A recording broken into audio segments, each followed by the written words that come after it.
प्रसंग जीवन में आने वाली परेशानियों की वजह से बढ़ती है हमारी योग्यता और संघर्ष क्षमता। 5 वर्ष पहले जीवन में आने वाली परेशानियों की वजह से बढ़ती है हमारी योग्यता और संघर्ष क्षमता। ज्योतिष दैनिक एक किसान की फसल बारिश और ठंड की वजह से बार बार खराब हो रही थी। उसने भगवान से प्रार्थना की कि अब से मौसम उसकी जरूरत के हिसाब से चलना चाहिए। भगवान ने तथास्तु कह दिया। एक प्रचलित कथा के अनुसार पुराने समय में एक किसान की फसल बार बार खराब हो रही थी। कभी तेज बारिश की वजह से, कभी तेज धूप की वजह से, कभी ठंड की वजह से उसकी फसल पनप नहीं पा रही थी। एक दिन इससे दुखी होकर किसान भगवान पर नाराज हो गया। वह भगवान को लगातार कोस रहा था। तभी वहां भगवान प्रकट हुए। किसान ने भगवान से कहा कि भगवान, आपको खेती की बिल्कुल भी जानकारी नहीं है। आपकी गलत समय पर बारिश कर देते हो, कभी भी तेज धूप और ठंड बढ़ा देते हो। इससे हर बार मेरी फसल खराब हो जाती है। आप मेरी अगली फसल तक मेरे अनुसार मौसम कर दीजिए। जैसा मैं चाहूं वैसा ही मौसम रहे। ये बातें सुनकर भगवान ने कहा कि ठीक, अब से ऐसा ही होगा। ये बोलकर वे अंतर्ध्यान हो गए।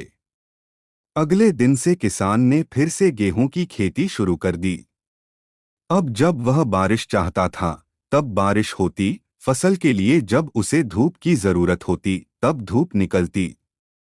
इस तरह उसकी इच्छा के अनुसार मौसम चल रहा था। धीरे धीरे उसकी फसल तैयार हो गई। हरे भरे खेत को देखकर किसान बहुत खुश था। जब फसल कटाई का समय आया तो उसने देखा कि फसल की बालियों में गेहूं थे ही नहीं, सब की सब खोखली बालियां थीं। ये देखकर उसने फिर से भगवान को याद किया। भगवान प्रकट हुए तो इसकी वजह पूछी।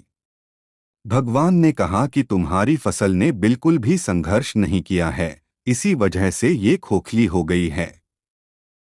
जब फसलें तेज बारिश में, तेज हवा में खुद को बचाए रखने का संघर्ष करती है, तेज धूप से लड़ती है, तभी उसमें दाने बनने की प्रक्रिया शुरू होती है।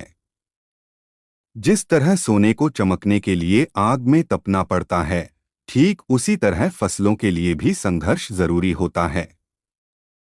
ये बात किसान को समझ आ गई और उसे अपनी भूल का एहसास हो गया। कथा की सीख। इस कथा की सीख यह है कि जब तक हमारे जीवन में बाधाएं नहीं आती है, तब तक हमारी प्रतिभा में निखार नहीं आता है।